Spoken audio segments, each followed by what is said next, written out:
السلام عليكم ورحمة الله وبركاته. نحمده ونصلي على رسوله الكريم. أما بعد فقد قال الله تعالى في القرآن المجيد والفرقان الكريم بعد أعوذ بالله من الشيطان الرجيم. بسم الله الرحمن الرحيم. وقال ربكم ادعوني أستجب لكم إن الذين يستكبرون عن عبادتي سيدخلون جهنم داخرين. وقال نبينا صلى الله عليه وسلم إذا سألت فاسأل الله أو كما قال عليه الصلاة والسلام. الحمد لله. அல்லாஹ்வுடைய கிருபையினால் 7வது தராவியை நம்ம எல்லாம் கடந்து விட்டோம். எல்லாம் வல்ல இறைவன் இந்த ரமலானுடைய மாதத்திலே நம்முடைய வீடுகளிலே சிஹத்தையும் ஆஃபியத்தையும் அதுபோல் தேவையில்லாத மருத்துவ செலவுகளை விட்டும் நோயில்லா வாழ்க்கையை விட்டும் குறையில்லா செல்வத்தையும் எல்லாம் வல்ல இறைவன் தந்தருள்வானாக. ஆமீன். அல்லாஹ் குர்ஆனிலே பேசுகிறான், துவா என்பது எப்படிப்பட்ட ஒரு விஷயம். அல்லாஹ் குர்ஆனில் பேசும்பொழுது ஒரு மனிதன் அல்லாஹ்வை அழைக்கிறான் என்று சொன்னால் அல்லாஹ் அந்த அடியானுக்கு எப்படி பதிலளிக்கிறான் அப்படின்ட்டு அல்லாஹ் சொல்கிறான். ஒரு அடியான் என்னிடத்திலே என்ன வேண்டும் என்று அவன் துவாவின் மூலமாக கேட்கிறானோ அந்த துவாவை நான் கேட்பதற்கு அவனுக்கு அருகிலே இருக்கிறேன் அப்படின்ட்டு அல்லாஹ் சொல்கிறான். நம்மெல்லாம் துவா எந்த அளவுக்கு கேட்கிறோம்? இந்த காலகட்டத்தில் துவா எண்ணக்கூடிய ஒரு விஷயம் நம் கையில் இருந்து கூட, ஒரு ஆயுதம் நம் கையில் இருந்து கூட அந்த துவாவை நாம் பயன்படுத்துகிறோமா என்று கேட்டால் அது கேள்விக்குறியான ஒரு விஷயம். நமக்கு ஏதாவது ஒரு தேவை இந்த உலகத்திலே நிகழும் போதெல்லாம் நம்முடைய மொபைல்களை எடுத்து யாருக்கு கான்டாக்ட் பண்ணலாம், யாரை கான்டாக்ட் பண்ணால் நமக்கு விஷயங்கள் கிடைக்கும். ஏதாவது நமக்கு பணம் தேவைப்படுகிறது அல்லது பொருளாதாரம் தேவைப்படுகிறது. இப்படியெல்லாம் ஒரு காலகட்டம், ஒரு சூழல் அல்லாஹ் நமக்கு கொடுத்தான் என்று சொன்னால் நாம் முதலிலே தேடுவது என்னவென்று சொன்னால் இந்த நபரிடத்திலே கேட்டால் நம்முடைய பிரச்சனை முடியுமா? இப்படிதான் எல்லா மனிதர்களும் பார்த்து கொண்டிருக்கிறோம், தேடிக்கொண்டிருக்கிறோம். அல்லாஹ் குர்ஆனிலே என்ன சொல்கிறான், பெருமானார் என்ன சொல்கிறார்கள்? உங்களுக்கு கஷ்டம் வந்தால், பொருளாதார பிரச்சனை வந்தால், கடன் பிரச்சனை வந்தால், உங்களுக்கு ஏதாவது ஒரு விஷயத்தை அல்லாஹ் நெருக்கடியை கொடுக்கிறான் என்றால் நீங்கள் பயன்படுத்த வேண்டிய முக்கிய ஆயுதம் துவா அப்படின்னு பெருமானார் ஸல்லல்லாஹு அலைஹி வஸல்லம் அவர்கள் இந்த உம்மத்துக்கு கற்றுக் கொடுத்துட்டு போயிருக்காங்க. ஆனால் நமக்கு ஏதாவது பிரச்சனைகள் வருகிறது, ஏதாவது பொருளாதார கஷ்டங்கள் வருகிறது, பணம் இல்லாத ஒரு நெருக்கடி வருகிறது அப்படின்ற போதெல்லாம் நம்ம தேடுற விஷயம் என்னன்னா, இந்த நபரிடத்திலே போனால் நமக்கு தேவைப்படுகிற பணம் கிடைக்குமா, இந்த நபரிடத்தில் போனால் நம்முடைய பிரச்சனை இலகுவாகுமா, இப்படி என்றுதான் இன்றைய மனிதர்கள் என்ன பண்றாங்கன்னா, இப்படிதான் சிந்தனைகள் என்ன ஆகுதுன்னு சொன்னா அதிகமாயிடுச்சு. அல்லாஹ்விடத்தில் கையேந்தி துவா கேட்கக்கூடிய மனிதர்கள் எத்தனை பேர் குறைந்து விட்டார்கள்? சஹாபாக்கள் எந்த அளவுக்கு அல்லாஹ்வை ஈமான் கொண்டு அல்லாஹ்விடத்திலே எது வேண்டும் என்று கேட்டார்களோ, சஹாபாக்களுக்கு எந்த அளவுக்குன்னு சொன்னா செருப்பினுடைய வாறு கிழிஞ்சிச்சுன்னா கூட அல்லாஹ் கிட்ட துவா கேட்டு வாங்கி அவங்களுடைய வாழ்க்கையை கழித்தார்கள். ஒரு செருப்பினுடைய வாறு துண்டாகிவிட்டால் கூட, யா அல்லாஹ் எனக்கு புதிய செருப்பு வேண்டும், யா அல்லாஹ் எனக்கு இவ்வளவு விஷயங்கள் தேவைகள் இருக்குது அப்படின்ட்டு ஒரு செருப்பின் மூலமாக கூட அல்லாஹ்விடத்திலே மண்டியிட்டு கேட்டு வாங்கினார்கள் சஹாபாக்கள். ஆனால் நமக்கு ஏதாவது ஒரு பிரச்சனைகள் வந்தால் நாம் தேடி செல்கிற இடம் பிற மனிதர்களாக தான் இருக்கிறது இந்த உலகத்தில். இந்த மாதிரி சிந்தனையை நம்முடைய மூளைகளிலிருந்து எடுத்து விட வேண்டும். நம்முடைய சிந்தனை இப்படி இருக்க வேண்டும், ஏதாவது ஒரு நமக்கு தேவை ஏற்படுகிறது என்று சொன்னால் நன்றாக உதவி செய்துவிட்டு அல்லாஹ்விடத்தில் கரங்களை ஏந்தி தொழுது என்ன பண்ணணும், துவா கேட்க ஆரம்பிச்சிடணும். இதுதான் அல்லாஹ் பேசும்போது குர்ஆனில் ஒரு அடியான், பெருமானார் ஸல்லல்லாஹு அலைஹி வஸல்லம் சொல்லுவாங்க, ஒரு அடியான் இரு கைகளை உயர்த்தி அல்லாஹ்விடத்திலே யா அல்லாஹ் எனக்கு இவ்வளவு தேவை இருக்கிறது யா அல்லாஹ் என்று 2 சொட்டுகள் வடித்து அல்லாஹ்விடத்திலே துவா கேட்டு விட்டான் என்று சொன்னால் அந்த துவாவை அல்லாஹ் கொடுக்காமல் இருப்பதற்கு வெட்கப்படுகிறான். அல்லாவே வெட்கப்படுறாங்க. நம்முடைய கண்களில் இருந்து கண்ணீர் சிந்துகிறது. யா அல்லாஹ், எனக்கு இவ்வளவு கஷ்டம் இருக்கே அல்லாஹ், எனக்கு இந்த துவாவை கபூலாக்கித்தா அப்படின்ட்டு அல்லாஹ்விடத்துல துவா கேட்கிறோம் இல்லையா? கைகள் அல்லாஹ்விடத்திலே உயர்ந்து விட்டால் அல்லாஹ் அந்த விஷயத்தை கொடுக்காமல் இருப்பதற்கு வெட்கப்படுகிறான். அல்லாஹ் ஒரே ஒரு விஷயத்துல தான் வெட்கப்படுறான், இதுல மட்டும்தான். எந்த ஒரு அமலுக்கும் அல்லாஹ் வெட்கப்படுவான் என்று சொல்லப்பட்டவில்லை. ஆனா கைகளை தூக்கி கரங்களை தூக்கி துவா கேட்டு அந்த துவாவை அல்லாஹ் மறுக்க என்ன பண்றான்னு சொன்னா மறுக்கவே மாட்டான். அந்த மறுப்பதாக இருந்தால் அல்லாஹ் வெட்கப்படுகிறான். அப்போ துவாவுக்கான பவர் இருக்கு இல்லையா? நமக்கு ஏதாவது ஒரு கஷ்டங்கள், சிந்தனைகள், ஏதாவது ஒரு பொருளாதார நெருக்கடி, கடன் பிரச்சனைகள், வீட்டில் ஏற்படக்கூடிய சண்டைகள், வீட்டில் ஏற்படக்கூடிய உறவினர்களுக்குள் ஏற்படக்கூடிய சண்டைகள், இவ்வளோ கஷ்டங்கள் வருதுன்னு சொன்னா நம்ம முறையிட வேண்டியது யாரிடத்தில் என்று சொன்னால் அல்லாஹ்விடத்தில் தான் முறையிட வேண்டும். பெருமானார் ஸல்லல்லாஹு அலைஹி வஸல்லம் அவர்களும் இப்படிதான் முறையிட்டார்கள். பெருமானார் சொல்லுவாங்க, இதா சஅல்த ஃபஸ்அலில்லாஹ், நீ எது கேட்டாலும் யார்கிட்ட கேளு, அல்லாஹ் கிட்ட கேளு. நீ யாரிடத்திலும் கேட்காதே, எந்த மனிதனிடத்திலும் கையேந்தாதே. உனக்கு ஏதாவது தேவை ஏற்படுது என்று சொன்னால் ஃபஇதா சஅல்த ஃபஸ்அலில்லாஹ், நீ அல்லாஹ்விடத்திலே கேட்டு பழகு. நம்ம கேட்டு பழகணும். நம்முடைய பிள்ளைகளுக்கும் சொல்லி கொடுக்கணும். தம்பி, உனக்கு ஏதாவது கஷ்டம் இருக்கா, உனக்கு ஏதாவது தேவை இருக்குதா, உனக்கு சைக்கிள் வேணுமா, உனக்கு ஏதாவது டாய்ஸ் வேணுமா அப்படின்னு சின்ன சின்ன பிள்ளைகளுக்கு நம்ம வாங்கி கொடுக்குறேன், நான் வாங்கி கொடுக்குறேன்னு சொல்லி பழகக்கூடாது. நீ அல்லாஹ் கிட்ட கேளு, அல்லாஹ் உனக்கு கொடுப்பான்.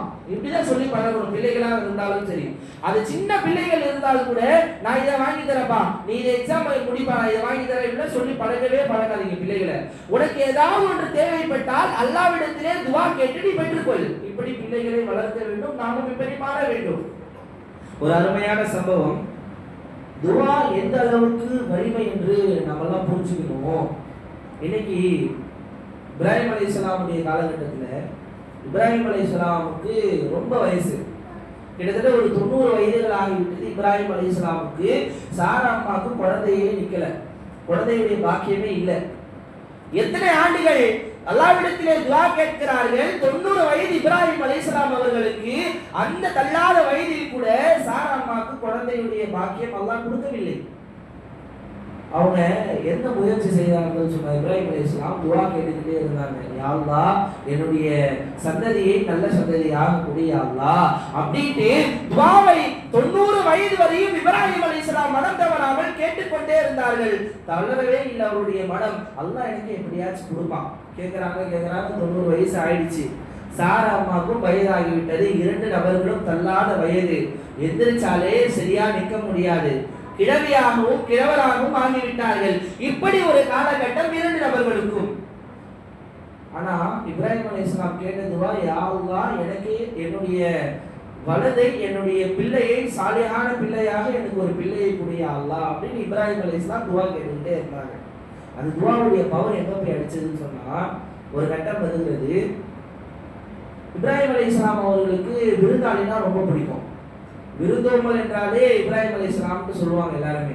இப்போ விருந்தாளியை பார்த்தால் இப்ராஹிம் அலைஹிஸ்ஸலாம் அவர்கள் விருந்து எப்பயுமே ஏற்பாடு பண்ணிடுவாங்க.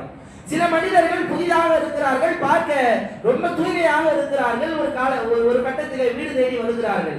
சில மனிதர்கள் வருகிறார்கள். இப்ராஹிம் அலைஹிஸ்ஸலாம் அவர்கள் என்ன பண்றாங்கன்னா விருந்து ரெடி பண்றாங்க. விருந்து ரெடி பண்ணும்போது வந்துட்டு உட்காந்து என்ன பண்றாங்க, விருந்தெல்லாம் சாப்பிடுகிறார்கள். விருந்து சாப்பிட்டவனே இப்ராஹிம் அலைஹிஸ்ஸலாமுக்கு அந்த நபர்களை பார்த்தால் மனிதர்கள் போல் தெரியவில்லை. என்னப்பா, இந்த மனிதர்கள் ரொம்ப தூய்மையாக இருக்கிறார்கள், பார்ப்பதற்கு ஒரு மலக்குகளை போல் தெரிகிறார்களே அப்படின்னு என்ன பண்றாங்க, மனசுல ஒரு வசுவாசம் ஓடிக்கிட்டு இருக்கு. அப்ப கண்டுபிடிச்சாங்க, வந்துள்ளவர்கள் மலக்குமார்கள் தான். இப்ப பயந்துட்டாங்க. அந்த விருந்தை என்ன பண்ணாங்கன்னு சொன்னா மலக்குமார்கள் சாப்பிடவில்லை. இப்ப இப்ராஹிம் அலைஹிஸ்ஸலாமுக்கு என்ன ஆயிடுச்சுன்னு சொன்னா, நம்ம ஒரு விருந்து வைத்தும் ஒரு மனிதர்கள் சாப்பிடவில்லை என்று சொன்னால் அப்ப பயப்படுறாங்க. பயந்தவனே அந்த மலக்குமார்கள் சொல்றாங்க, லா தஹஃப், இப்ராஹிமே பயப்படாதீங்க, இப்ராஹிமே நீங்க பயப்படாதீங்க. வபஷிருஹு பிகுலாமின் அதீம், நான் ஒரு குழந்தையினுடைய நற்செய்தியை நாங்கள் எடுத்து வந்திருக்கிறோம். எப்போ 90 வயசாயிடுச்சு. இன்னைக்கு 25 வயசு, 26 வயசு, 27 வயசு, 30 வயசுக்குள்ள குழந்தை இல்லை என்றால் எவ்வளவு துவா கேட்கிறார்கள். மனம் என்ன ஆகுதுன்னு சொன்னா தளர்ந்து விடுகிறது. இதுக்கப்புறம் நமக்கு குழந்தை கிடைக்குமா கிடைக்காது, அல்லாஹ் கொடுப்பானா கொடுக்க மாட்டானா. இப்படி இன்றைய காலத்திலே பெண்களுடைய சிந்தனை இருக்கும் பொழுது இப்ராஹிம் அலைஹிஸ்ஸலாம் அவர்களுக்கு 90 வயது ஆகிறது. அவருடைய வயதுக்கு ஏற்ப அல்லாஹ் அவங்களுக்கு நம்பிக்கை இருக்கு. எந்த அளவுக்கு நம்பிக்கை இருக்குன்னு சொன்னா அல்லாஹ் இந்த டைம்லயே கொடுப்பான். இன்னைக்கு 30 வயதிலே ஒரு பெண்ணுடைய மனம் தளர்ந்து விடுகிறது. எவ்வளவு துஆ கேட்டாலும் மனம் தளர்ந்து விடுகிறது. ஆனால் இப்ராஹிம் அலைஹிஸ்ஸலாமுடைய வரலாறும் அவருடைய வரலாறு நமக்கெல்லாம் ஒரு படிப்பினை. 90 வயதுல இப்ப மலக்குமார்கள் சொல்றாங்க, ஃபபஷிருஹு பிகுலாமின் அதீம், நான் உங்களுக்கு ஒரு பிள்ளையுடைய செய்தியை கொண்டு வந்திருக்கிறேன். அப்போ சாரா அம்மா கேக்குறாங்க, வஇன்னா அஜூசுன், நானுமே மலடியாக இருக்கிறேனே, நானும் தள்ளாத வயதாகி விட்டதே, நானும் கிழவி ஆயிட்டவனே, எனக்கு இப்பயும் குழந்தை பாக்கியம் எல்லாம் கொடுப்பானா? இப்ராஹிம் அலைஹிஸ்ஸலாம் என்ன செஞ்சாங்கன்னா 90 வயசு வரையும் துவா துவா துவா துவா துவா மட்டும்தான் துவா கேட்டுக்கொண்டு இருந்தார்கள். எந்த துவாவை இப்ராஹிம் அலைஹிஸ்ஸலாம் கேட்டார்களோ அந்த துவா 90 வயதிலே கபூலாக்கப்பட்டது. இது வரலாறு. இசாக் அலைஹிஸ்ஸலாம் பிறக்கிறார்கள். இசாக் அலைஹிஸ்ஸலாமுடைய சந்ததியில் இருந்துதான் நிறைய நபிமார்கள் என்ன பண்ணான்னு சொன்னா அல்லாஹ் வர வச்சான். எந்த ஒரு சந்ததியிலும் அதிகமா வரல. இசாக் அலைஹிஸ்ஸலாமுக்கு பின்னாடி பிறந்த எல்லா மனிதர்களும் நபியாக அனுப்பப்பட்டார்கள். அந்த அளவுக்கு துஆ என்பது அந்த துஆ என்பது என்னாச்சுன்னு சொன்னா அங்க பிரதிபலிச்சிச்சு. அதனால துஆ என்பது நம்முடைய வாழ்க்கையை மாற்றும். பெருமானார் ஸல்லல்லாஹு அலைஹி வஸல்லம் சொல்லுவாங்க, தக்தீர ஒரு விஷயம் மாற்ற முடியுமா? அல்லாஹ் ஒரு விஷயத்தை எழுதிட்டா, உனக்கு இப்படி இந்த டைம்ல நடக்கணும், உனக்கு இந்த டைம்ல அடி பண்ணணும், நீ இந்த டைம்ல சாப்பிடணும், உனக்கு இந்த டைம்ல இவ்வளவு கஷ்டங்கள் நடக்கணும், இவ்வளவு அல்லாஹ் எழுதி முடிச்சிட்டான். இந்த விஷயங்களை எல்லாம் மாற்றி அமைக்க முடியுமா என்று கேட்டால் முடியும். ஒரு மனிதனுடைய தலைவிதியை எழுத முடியும் என்று சொன்னால் ஒரே ஒரு அமலால மட்டும்தான் முடியும். பெருமானார்கள் சொல்லி காட்டுகிறார், துஆ என்னக்கூடிய ஒரு ஆயுதத்தை யார் கையில் எடுத்து விட்டார்களோ அவருடைய தலைவிதியை அல்லாஹ் மாற்றி காட்டுவார். எந்த ஒரு அமலுக்கும் இப்படிப்பட்ட சிறப்பு இல்லை. துஆவின் மூலமாக ஒரு மனிதனுடைய தக்தீரை அல்லாஹ் மாற்றுகிறான். தலையெழுத்த மாற்றான்னு சொன்னா துஆ மாத்திரம் மட்டும்தான் தக்தீரை மாற்றக்கூடிய அளவுக்கு சக்தி பெற்றது. அதனால துஆ என்பது ரொம்ப ரொம்ப என்னன்னா பவர்ஃபுல்லான ஒரு ஆயுதம். இன்னைக்கு முஸ்லிம்கள் இதை கையில் எடுக்க மாட்டேங்கிறாங்க. நமக்கு ஏதாவது பிரச்சனைகள் வருவதுன்னு சொன்னா நம்ம பிற மனிதரிடத்திலே தேடி செல்கிறோம். நம்முடைய கைகள் பிற மனிதரிடத்திலே செல்கிறது. ஆனா நம்முடைய சிந்தனை இப்படி இருக்கக்கூடாது. இஸ்லாம் இதை கண்டிக்கிறது. பெருமானார் ஸல்லல்லாஹு அலைஹி வஸல்லம் இதா சஅல்த ஃபஸல்லில்லாஹ், உனக்கு எது தேவைனாலும் அல்லாஹ்விடம் கேட்டு வாங்கு. நம்ம அதிகமா அந்த சம்பவத்தை கேட்டிருப்போம். ஒரு சஹாபியுடைய வீட்டுல எந்த சாப்பாடுமே இருக்காது. நம்ம அதிகமா இந்த சம்பவம் கேட்டிருப்போம். அந்த சஹாபிக்கு எந்த கஷ்டமும் எந்த ஒரு உணவுப் பொருளும் இருக்காது. கணவன் மனைவி ஒரு வீட்டிலே வாழ்ந்து கொண்டு இருப்பார்கள். சாப்பிடறதுக்கு ஒண்ணுமே இருக்காது. ஒரு கட்டத்துல இந்த சம்பவம் அதிகமா கேட்டிருப்போம். அப்போ அந்த சஹாபி 2 பேருமே பேசிப்பாங்க, கணவன் மனைவியும். நம்ம 2 பேருமே தொழுகலாம், 2 பேருமே நல்ல முறையிலே உது செய்யலாம். உது செய்துவிட்டு அல்லாஹ்விடத்திலே துஆ கேட்கலாம். துஆ கேட்ட பிறகு அல்லாஹ் கண்டிப்பாக கொடுப்பான் அப்படின்னு 2 பேரும் மஷ்வரா பண்ணுவாங்க. மஷ்வரா பண்ணி அந்த அம்மா வீட்டுல தொழுவாங்க. இந்த சஹாபி போய் பள்ளியில தொழுதுட்டு துஆ கேட்டு வருவாங்க. வந்து பார்த்தா வீட்டுல எந்த பொருளுமே இருக்காது சாப்பிடுறதுக்கு. அப்ப 2வது அடி பார்ப்பாங்க, இல்ல இன்னொரு அடி நம்ம போலாம், இன்னொரு முறையும் தொழுகலாம், இல்ல இன்னொரு முறையும் அல்லாஹ்விடத்திலே கரங்களை உயர்த்தலாம், அல்லாஹ் கண்டிப்பாக கொடுப்பான். திரும்பி போவாங்க, போயிட்டு துஆ கேட்பாங்க, வருவாங்க. வீட்டுல 2 பேரும் வந்து பார்த்தா ஒண்ணுமே இருக்காது. திரும்பி என்ன பண்ணுவாங்க, மசூரா பண்ணுவாங்க, இல்ல திரும்பி தொழுகிறோம், திரும்பி துஆ கேளு, திரும்பி அல்லாஹ் கிட்ட கேளு, அல்லாஹ்விடத்துல எழுது கேளு, அல்லாஹ் கொடுப்பான். அந்த சஹாபி போவாங்க, தொழுவாங்க.